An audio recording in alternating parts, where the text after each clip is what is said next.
how do you get somebody to help you with your DMs? A lot of people I speak to that are perhaps a little bit later on in their business are looking to get some help. And the first thing that they want to get help with is they want somebody to help them with their messaging to potential clients, to book calls, because this is the part that kind of breaks a lot of trainers down, right? They want to coach people, they don't mind doing the sales, but the following up with folks and whatnot can get difficult, and I get that. And so in this hot seat, you'll actually hear a conversation with Ashley where she has somebody to take over the DMs, and we walk through the exact process of how to work their way up with this person so that they become an expert in it and really help Ashley scale her business quickly. Somebody excellent in the DMs has the potential to absolutely crush it for your business. And so have a listen. Hope that this helps. This is a really important position in a lot of online fitness businesses that does not get spoken about publicly enough, and I hope that it helps. I'll be back afterwards to recommend another episode for you. Okay, Ashley, why don't you come on and just ask your question again? It was the winner, and then we'll hit it. Yes. So I just hired a VA slash setter.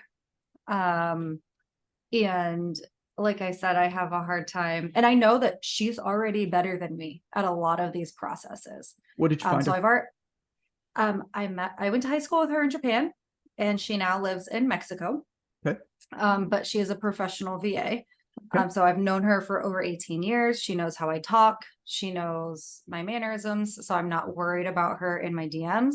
Mm-hmm. She's a professional VA for Upwork, and she knows all of the systems so much better than I do. Mm-hmm. Why am I feeling any hesitation letting her just go with it? It's hard. It's like passing your newborn over to somebody else to hold. Right. Okay. So I guess baby steps. Or do I just jump in the deep end? No, I don't think you jump in the deep end, because you're going to want to monitor what she's doing. And the only way to monitor what she's doing is to have her do like a few things at a time so that you can kind of make sense of it versus saying, here's everything. But I like to work backwards. I mean, there's kind of two ways that you can tackle this. Way number one is to say, what's everything that's going to help me make the most amount of money? How can I maximize my time? The second one is to say, what do I hate doing? What bogs me down energetically? And then creating basically that list of tasks. I like going by the second one because I find that if I'm more energized in doing things that seem to be aligned with what I want to be doing, I find that time seems to naturally expand, even though it doesn't with 2 kids. You never get more time, but I find that I can get a lot more done. So I like starting with doing the stuff that I really don't want to do. So I'll ask you, in your business right now with everything that you're doing, what are a couple things that you really you either dread doing or you find afterwards you're kind of like brain foggy and just not feeling it? This will surprise nobody. It's the same as Alex. It is DMs and call settings. Mm-hmm. Okay. It's like, I when I'm doing it, I feel it's that thought process of like, I could be taking care of my clients right now. I could be Mm-hmm. making content. Not that I don't know it's important. It's just that I hate doing it. Yep. So that is like the biggest thing that I just want gone. Some people I love creating content. I don't want to give that to anybody else. Yeah. Okay, wonderful. So that's the first thing that she does for you. And I don't think that you have her do anything else yet, because that in and of itself can easily become a full-time job for multiple people.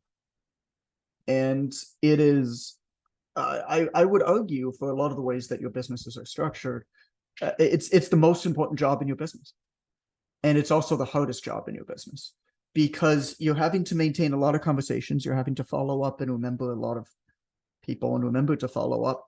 And like you said, I mean, it's just kind of hard. You're getting ignored a lot of the time. People say no to you a lot.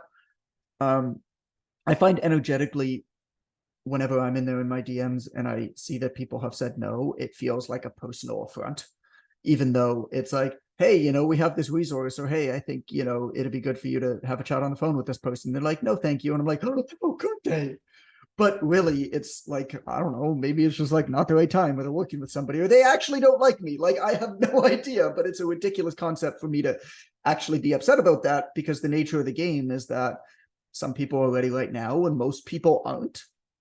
And it's important to keep up with folks for long enough that when they become ready, you're the obvious choice for them, in name of my next book. And so that idea is very difficult. So that process, for anybody else who's paying attention, of just like, what's the number one thing? And usually the response is as quick as yours. Like, it's this, whatever that is for you. And so I would say you work with this person. What's their name or first name? Her name is Nikki. Okay, so you work with Nikki, and instead of really being a VA, like, you kind of go all in on the DMs and the settings. A lot of the regular VA stuff, like the customer support and admin and email, and even like personal family support stuff, if bring somebody to help around your household, or help manage your household or family, or cleaning and stuff, those are pretty easy problems to hire out and to make go away once you have money. DM setting and stuff is harder, because you need somebody who's more skilled and also just kind of thinks that way. And if you get the right person, it's fire. And it sounds like you got somebody who knows what she's amazing. She started on Monday, and by 9 o'clock my time, she's in Mexico. Yeah. She had messaged me, I've already finished the conversations module and I'm in contact with Dre Maxwell. I'm like, okay, great. Perfect. So get her in there having the conversations. Work with her on trying out different things to start more conversations. So she can go in through Business Manager, Meta's Business Manager, and actually go through, and she can create a list of everybody who you've spoken to in the past, who you've probably lost touch with, or didn't respond, or whatever, like reached out to. And she can set up a plan to follow back up with them. And instead of saying like, hey, just checking in, hey, just put together my favorite protein smoothies in the morning for busy moms that have families, wanted to see if you wanted a copy of it. And she can start re-engaging people that you spoke to at some point in the past, or didn't even like that way. So a couple resources like that, very, very simple, 1-pager PDFs, right? That she can re-engage people. So work with her on systems on re-engaging, work with her on systems of following up with questions. And then similar with Alex, a story or two a week, promoting these things to get new conversations once she's kind of exhausted past ones, and then have her build out a system of keeping up with people. Maybe somebody's not ready for a call right now. Cool. Hey, I just like, it doesn't even have to be something you did. Just listen to a podcast that I thought was amazing. It helped me so much because of this. Can I send you a copy? Oh yeah, that'd be awesome. Cool. Do you mind if I follow up in a week or so and just see what you thought about it? That's the part that a lot of people miss with DMs and call settings, is that it's a relationship game that you're building by adding value and sending resources to people over time. And a really good setter will look at the people that they're talking to. I don't really like the term setter. I don't know a better one, but they'll look at the people that they're talking to as if they're, call it a lead book that they're keeping up with in any sales position. And they have a system for reminders. Hey, was just thinking about you. I had a smoothie this morning, or I did this weird thing that really helped out my sleep a lot the last couple of weeks. thought I'd share it with you. I know that you mentioned that sleep sometimes is rough.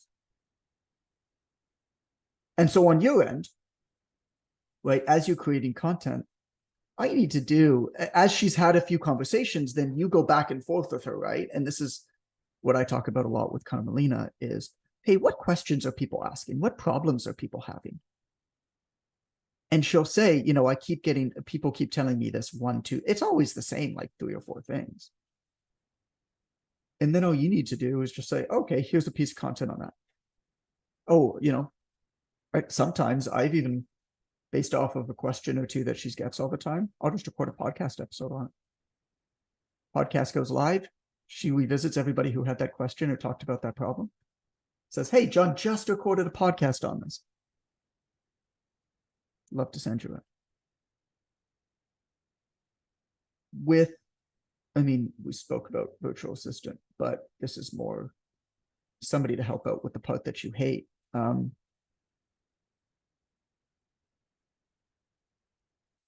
That this one person managed well in a relationship setting where you can help them back and forth based off of the different issues that they're seeing that people are bringing up.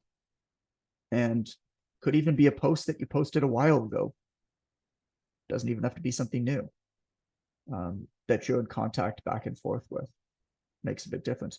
And then what they'll do is, let me share my screen. So Carmelina and I know some of you have seen this because I think we spoke about this in a maybe it was the legacy call, but Carmelina and I use Telegram to message. And the only reason that we use Telegram is because I basically don't use Telegram for anything else other than work. And so I have notifications turned off. And that way, whenever I want to deal with it, I basically open up work. But what she'll do is people who ask me a specific question, or there's a situation she doesn't know how to deal with, or even there's a question she doesn't know how to answer because it's something that's out of her purview, she'll send me in Telegram the screenshot. Right. And so that way I might go in and actually answer that person specifically in Instagram, or I might just send her back a message here to send to that person in Instagram. And then over time, she saves the responses. So somebody else asks a similar, if it's a personal message for me, then that's different. But if it's a question that she just hasn't gotten before, she saves the responses. So over time, then she asked me less and less. Like when we started this, I was getting probably 15, 20 messages a week. Now I might get 3. But we've been doing this for a while.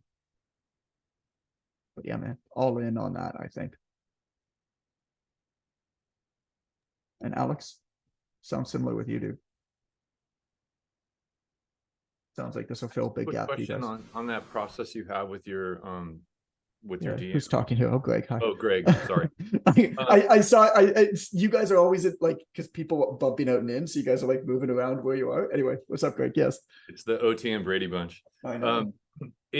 Are you setting up a system that you retain control over that, whether it's Asana or otherwise? So if she moves on, all of that learned and saved messages, and to be able to onboard somebody that comes behind her more efficiently, or is it just something that right now we're just working this relationship and going from there? I wish it was the first. It's not. I actually don't know. This is where I falter as a business person, is I am not organized at all with that kind of stuff. I wish it were different, but I'll admit to you that it's not. I'm not somebody who's like, everything that I have is I's are dotted and lower, like cross the T's, dot the lowercase I's. Like it's not. That was a Wayne's World joke for anybody paying attention. But everything is in Business Manager that she does. And Business Manager allows you to set reminders. So, if you've never logged in there versus like Instagram messages are a nightmare. But Meta allows you to have a lot more control to use it for business within the actual Business Manager. So that helps. I think that she has notes somewhere else on people, but I actually don't know. I should. It would be a good idea for her to. That's how I'll answer a question. So this is me telling you to do something that I don't do. Anything else on that topic? Yeah, let's go for it. I had a quick question. I haven't done the legacy module for the just like the onboarding, but I'm not sure if it's covered. But how would you like set up the payment for someone like this? Like, how would you pay them? Was it commission based, or you like a salary, or? That's a question to ask Jason. Okay.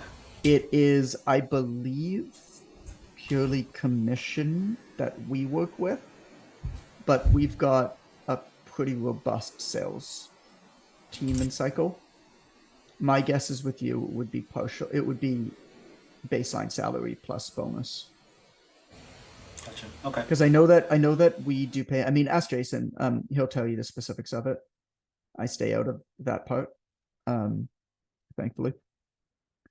But I think that it has to do with the number of calls that they book gets one amount, and then the number of people who convert into actual clients.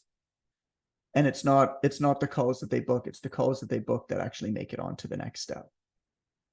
Because if you compensate them based off of the calls that they book, you're incentivizing the wrong behavior. You only want them to book calls with people that they should be booking calls with. And so we have, as you all know, we have a 2-call system. And so our setters get compensated not for booking the first call, and they book the first call, and then the first call is done with somebody who's not them. They only get a bonus if that person gets pushed on to the second call by somebody else. And then if that person turns into a client at some point in the future, then they get another level. But the specifics of how that works, you'll have to ask Jason. But it's an important question to ask, because aligned incentive structures are very, very important in this business. Cool. Thank you. Got it. Thank you for listening, and I hope that they gave you a lot of insight into this whole DM setter, whatever you want to call it, type position for the business. It's a really important one. Now, this was a hot seat call for my high-end mentorship. If you were looking to scale your online fitness business, please go on Instagram, send me a DM that just says mentor, and at It's Coach Goodman. We'll have a conversation, see if my mentorship is right for you. In the meantime, before you go, I want to recommend another episode to you. Now, this is a special episode because this one actually didn't take place on our podcast. This episode took place on another podcast, and then I was messaged about it and asked to repost it on our feed, so I didn't even know this was happening.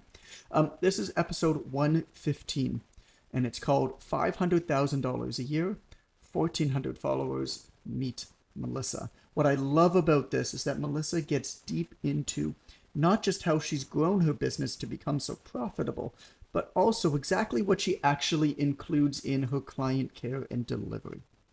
So that's episode 115, $500,000 a year, 1,400 followers, meet Melissa.